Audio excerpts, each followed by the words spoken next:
أعوذ بالله من الشيطان الرجيم بسم الله الرحمن الرحيم الحمد لله رب العالمين والصلاة والسلام على سيدنا ونبينا محمد وأهل بيته الطيبين الطاهرين اللهم صل على محمد. Respected elders, brothers, sisters, Assalamu alaikum wa rahmatullahi wa barakatuh.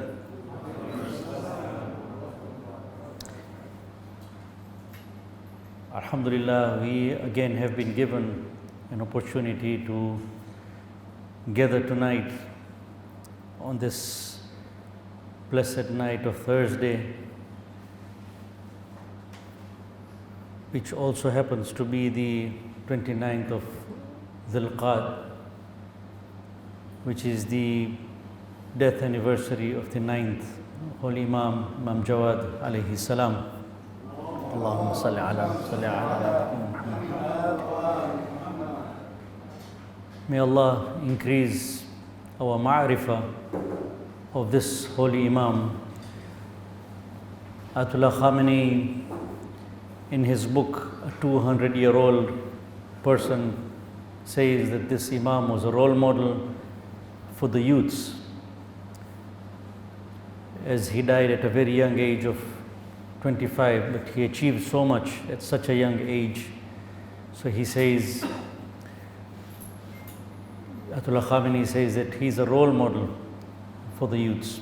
May Allah enable us to gain his ma'rifah, and may Allah bless us with his ziyarah in Kadmain, inshallah, in the very near future. The 3rd of June was also the death anniversary of Marhum Imam Khomeini. May Allah bless his soul. Indeed, a towering personality in our times, and for those of us who understood when the Iranian Revolution happened, when we were aware when the Iranian Revolution happened. I was a bit too young, but I see some elders here. The media was not as powerful as it is today, but yet it shook the world. That's what we hear from our elders. So I thought it will be very appropriate to choose this topic, Imam Khomeini, a shadow of the awaited one. I don't want to sound like I'm overpraising Imam Khomeini, but what I'm going to do is I'm just going to read out a few of the texts that I have gone through. I'll be referring to the life of Imam Khomeini, a biography authored by Sayyid Ali Qadri, very comprehensive biography of Imam Khomeini, starting from his father and grandfather. So I referred to this book even last year when we had gathered for the same occasion. So he says that he talks about how Imam Khomeini came to Qom, of course after talking about his birth and his young age, and how at a very young age he started studying religion, and if I'm not mistaken, at the age of 19 he proceeded to Qom. Qom, we are told, is not the best of places, not the most favorable of places to settle down. The weather, you have extreme weathers in Qom. Summers are very hot, winters are very cold, it's very dry. The water is salty, and it's not very fertile, it's a rocky area. But yet, because a holy lady has been buried in this place, Bibi Fatima Masuma Qum, the sister of the 8th Holy Imam, is buried here. So the scholars tell us that in spite of all the difficulties that you have in Qum, but because of this motherly figure who is buried there, it makes life very easy, because you feel like you're being taken care of by a mother. These are the words of a scholar, a very renowned scholar, and the students who study in Qom. So this is one of the first things that attracted Imam Khomeini towards Qom. Ayatollah Abdul Karim Hayri Yazdi was the founder of the seminary in Qom. He is the one who started the Hawza Ilmiya in Qom. And this is something else that attracted Imam Khomeini towards Qom. And while he studied under Ayatollah Abdul Karim Hayri Yazdi, he rose very fast in knowledge and in spirituality. He worked very hard on himself, jihadun nafs, and he was very diligent when he came to religious practices. So in his biography it's written that he rose very fast, and this is something that we can learn from him. At a very young age, he achieved quite a bit. And out of respect, so they say he even rose to a level higher than the founder of the Hawza, but out of respect he would always sit not in a fixed place in the lectures of Ayatollah Hayri Yazdi, but later on Ayatollah himself called him next to him to make him sit next to him. And naturally people say after Ayatollah Hayri Yazdi passed away, Imam Khomeini was the natural successor. He took over from him.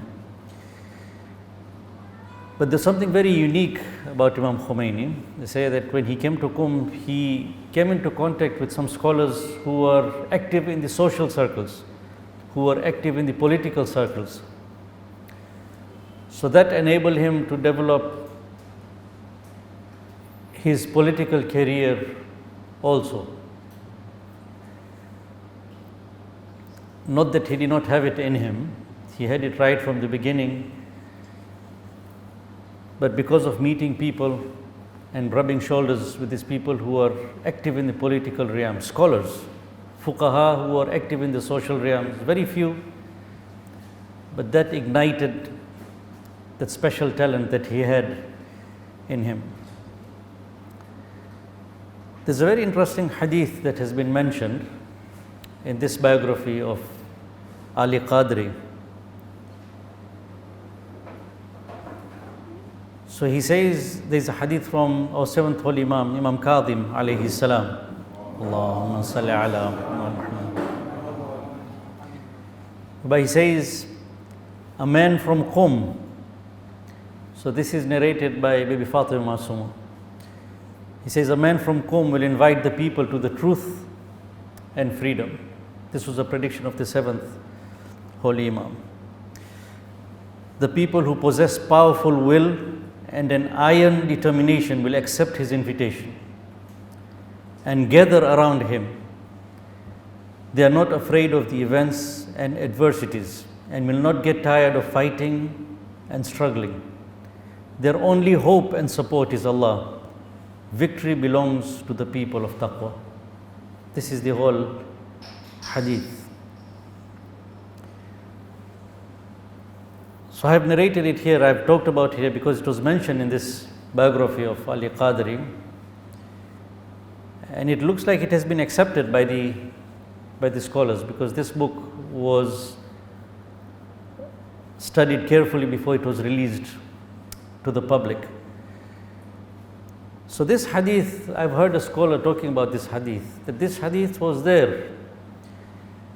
And because Qom was mentioned, so this also attracted scholars. So besides the burial of the tomb of Bibi Fatima Masuma being in Qom, but because of this hadith, many scholars were attracted towards Qom to be able to witness the rise of this person that has been talked about in this hadith. But the scholar that I heard, if I'm not mistaken, it was Agha but definitely I heard it. He says that this hadith would have just stayed in the books. He says that Imam Khomeini worked on this hadith rather than just passively waiting for the awaited one to come, for that person to rise up from Qom. he worked on this hadith and he took up the burden. It was a very, very heavy burden. So he worked on himself to bring about these qualities whereby he rose up to become a natural leader amongst people. Not that he was hungry for power. But when you listen to Imam Khomeini's speeches recently in the past 1 or 2 weeks, there were a lot of them that were being posted. And Imam Khomeini doesn't talk about himself, he doesn't talk about the Iranian nation, he talks about Islam. He says Islam has become lonely, there's nobody fighting for Islam. And he talks with the Hausa students that you need to rise up for Islam, not for the Iranian nation. So when people saw Imam Khomeini's capabilities, they started referring him to this person in this hadith. But he always was very humble and he said, no, I'm a normal talabeh, I'm a normal student in the institution of Qom. So this was another hadith which I thought of mentioning. And Surah Jummah that we recite on every Friday. The verse that has been mentioned, so chapter 62 verse number 3, أعوذ بالله من الشيطان الرجيم وآخرين منهم لما يلحق بهم وهو العزيز الحكيم. And to others from among them as well who have not yet joined them. So the verse before this is هو الذي بعث في الأميين رسولا منهم. So Prophet was sent to a people who are ummi, so-called illiterate. They were not illiterate in that sense. But then the next verse says, وَآخَرِينَ مِنْهُمْ لَمَّا يَلْحَقُ بِهِمْ وَهُوَ الْعَزِيزُ الْحَكِيمُ. Meaning, and to others from among them as well, who have not yet joined them. And He is the Almighty, the All-Wise. That means people who will come after that. So the enlightening commentary of the Holy Quran, if you go to alislam.org, the commentary of this verse says that the people who will follow the Prophet, so the Arabs and non-Arabs alike, who will accept this message and rise up. So there's a hadith that they mention in the commentary of this verse. The Prophet was asked that who are these people? وَآخَرِينَ مِنْهُمْ لَمَّا يَلْحَقُ بِهِمْ. And Prophet looks at Salman and they say he put his hand on his shoulder. The people of this man, people from his progeny are the ones who are referred to as وَآخَرِينَ مِنْهُمْ. So the Persians. So if you see, this is what has shaped Imam Khomeini, him getting into religion, becoming a faqih, starting religious studies at a young age, and then moving to Qom to rise up in the fiqh circles, but then coming into contact with the politicians, fuqaha who were active in the political circles. That also shaped his character. This hadith, this Quranic verse,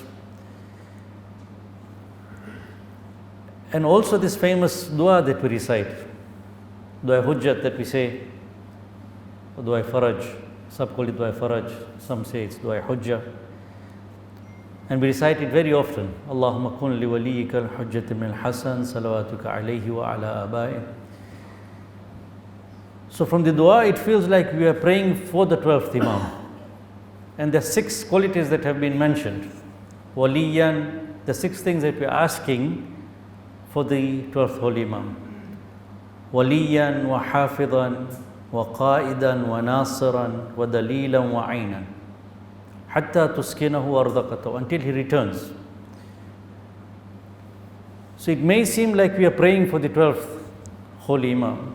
But the commentators, again the scholars come in and say, okay, yes, we are praying for the 12th Holy Imam, but there are some who argue, okay, no, we don't, 12th Imam has already been taken care of by Allah.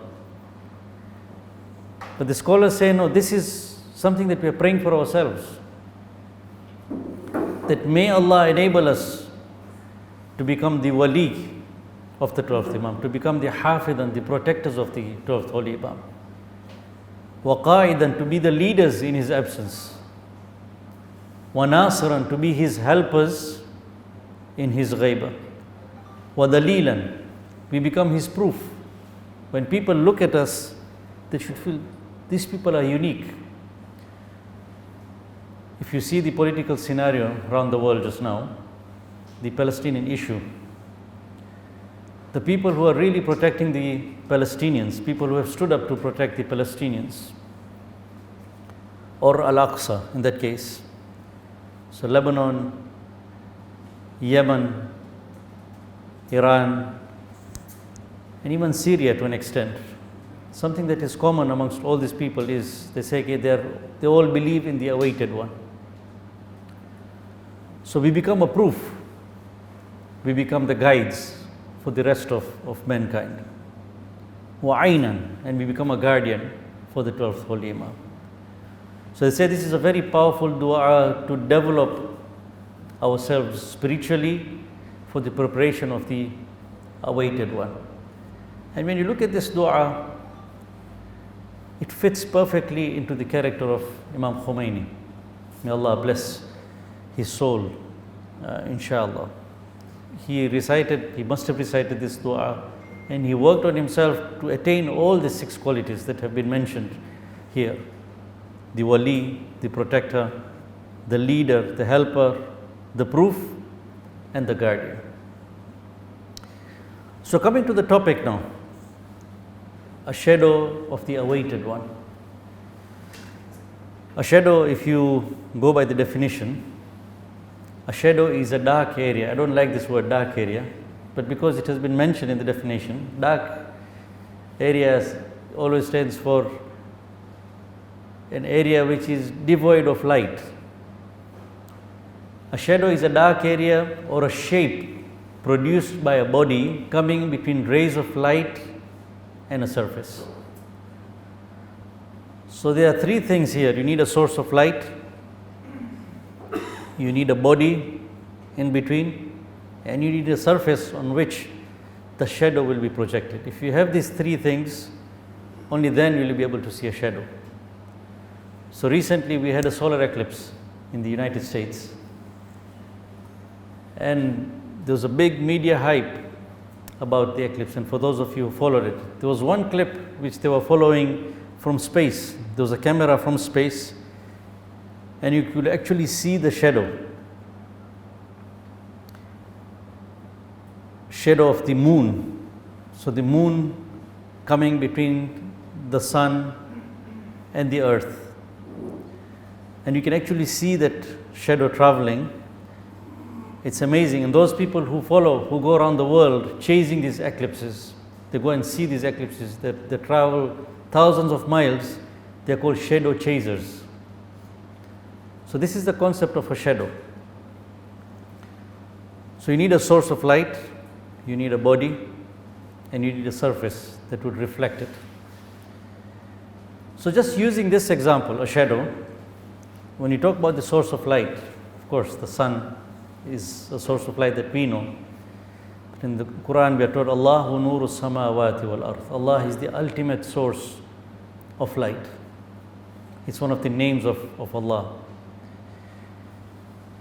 And our duty as humans on this earth, we've been sent as Khalifa.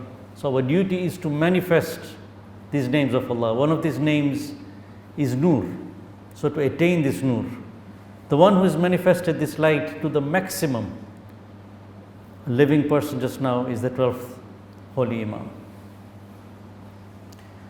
So he could also become a secondary source of light, or he becomes the body. So you have Allah, you have the 12th Holy Imam, and you need a surface on which this shadow can be projected. And this is the Iranian nation, the Islamic government of Iran. So the people there took it upon themselves, they motivated themselves, they stood up, they brought about a revolution. So many revolutions have come and failed. These people have been steadfast and have allowed or have worked on an environment which has created a surface on which the shadow of the 12th Imam could be seen in the form of Imam Khomeini. If it wasn't for the Iranian people, the support that they gave to Imam Khomeini wouldn't have been able to bring about the Islamic government that he wanted. So he kept on mentioning that I will only do what the people want. he was ready to go back to Qom and continue with his academia. But then he told the people, do you want an Islamic government? A referendum was carried out. Only when the people accepted did he come back and lead and became the spiritual leader for this government. So it was an ideal surface on which the shadow of the 12th Imam could be seen in the form of Imam Khomeini.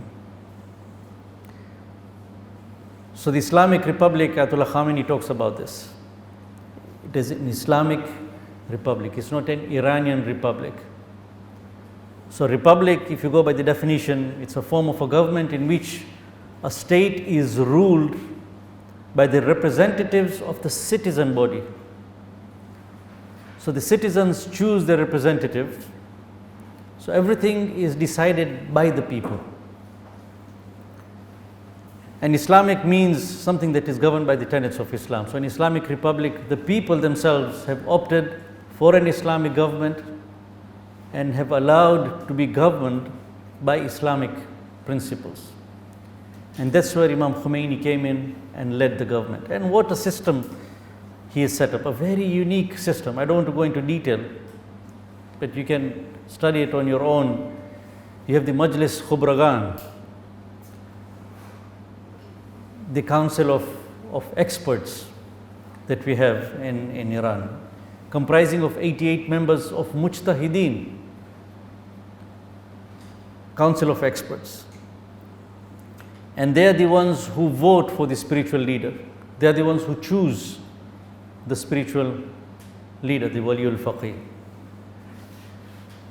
And then, of course, you have the Guardian Council, which is comprised of 12 people. They are the ones who sieve the people who are being elected. So people who propose their names to stand up for power, they have to go through this Guardian Council. And these people vet them, in a sense, they sieve them, they look at their character, whether they're fit for public office or not. Only when they're allowed or when they're cleared by this council can they stand for election. And then, of course, you have the spiritual leader on top. So an amazing system that has been created, an Islamic government which becomes a role model for the rest of humanity. Imam Khomeini says, this council of experts, this is comprised of 88 mujtahideen. He says these are people who have been chosen by the people. These are candidates who have been chosen by the people, not because of favoritism or not because of campaigning. It is just that they stood out. These are fuqaha, the chosen, the people who stand out amongst people. He says, even if you carry out an election 100 times, it's very likely that the same people will be chosen. So people have so much faith in them that they form a council of experts, and they are the ones who choose the spiritual leader of the country. So it's an amazing system which has been set up, which is worth studying. So this is Imam Khomeini's doing. He's setting up an ideal Islamic government when he was allowed by the people. So the people went through a referendum, voted for it, and now you have an ideal Islamic republic.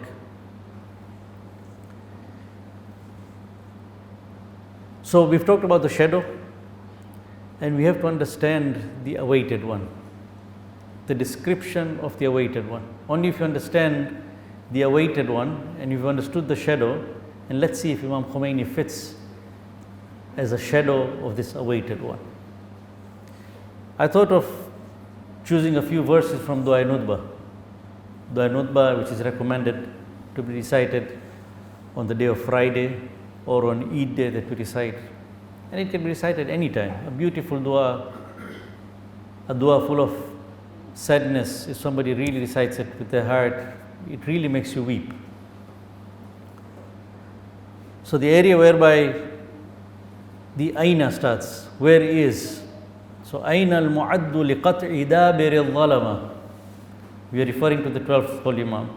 So the description of the 12th Holy Imam, of the awaited one, described by a ma'asum, and these are his characters. Aina al-mu'addu liqat'i dabir al-zalama. Where is the one prepared for cutting off the roots of the wrongdoers. This is the description of the 12th Holy Imam. أين المرتجى لإزالة الجور والعدوان? Where is the one hoped for removing oppression and aggression from this world, from this earth? أين المتخير لإعادة الملة والشريعة? Where is the one chosen for restoring the faith and code of law? Description of the 12th Holy Imam. أين المعز الأولياء ومضل الأعداء? Where is the one ennobling the saints and humiliating the enemies? Where is this awaited one who will raise the saints and the enemies will be brought down? If you see these qualities of the Imam,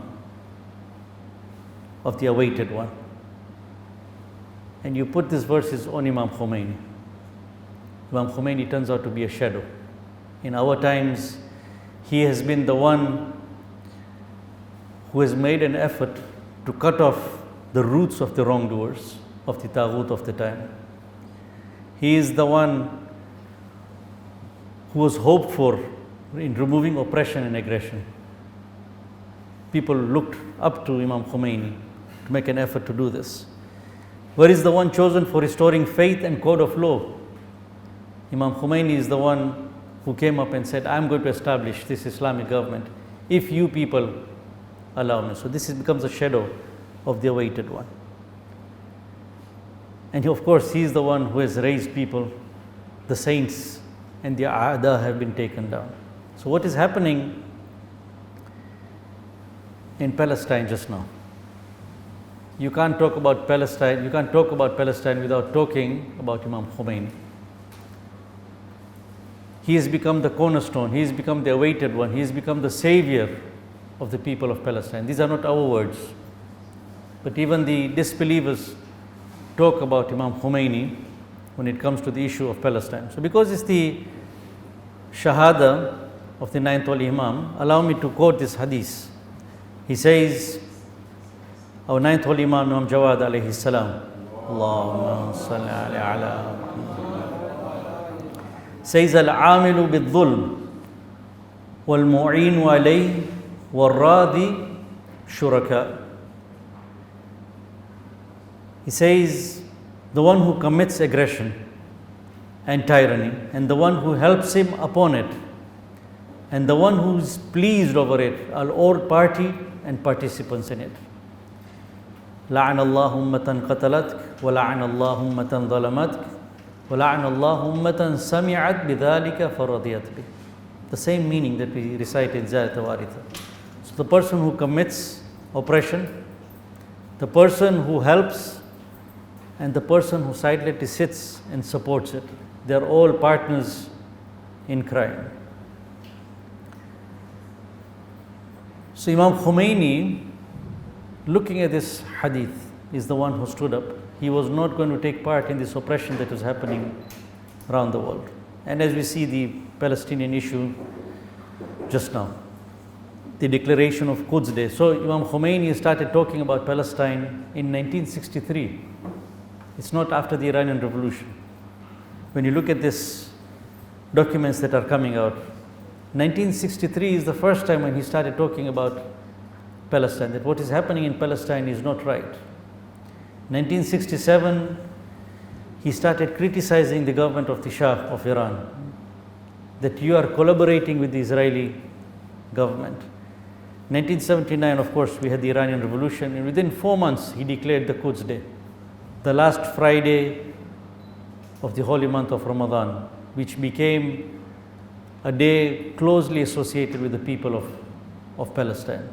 And it has really caught up now. Initially when it started, but now this year we had the highest number of demonstrations. So Imam Khomeini has become the one, a shadow of the awaited one. There's everybody asking for the awaited one, the 12th Holy Imam. But in his absence, in his ghaiba, here we have a character who has become a shadow, and everybody is talking about him. He was the one who stood up, and he has really tried to save these people of Palestine. Just to finish, I just want to quote Ayatollah Khomeini recently when he had his speech on the death anniversary of Imam Khomeini. He says, Imam Khomeini believed that the people of Palestine themselves must take back their rights, and the world's nation and Muslim governments should help them. If this happens, the Zionist regime will be forced to retreat. This was a solution given by Imam Khomeini almost 40 years back. This was the foresight of this man. So just to summarize, this is a character, Imam Khomeini is a character whom we should not forget in our times.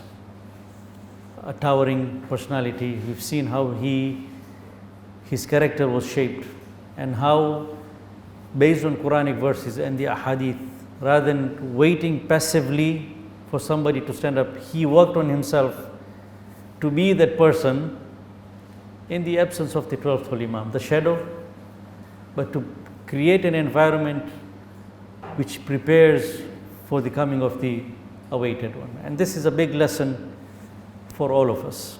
We can opt to wait passively for the 12th Holy Imam, or we can decide to walk on the footsteps of Imam Khomeini, start working on ourselves, on jihad nafs especially, and then on people around us, to create an environment which will hasten the reappearance of the 12th Holy Imam. May Allah increase our tawfiqat in understanding this man of our times, and inshallah enable us to work on his footsteps, inshallah. Assalamu alaikum wa rahmatullahi wa barakatuh.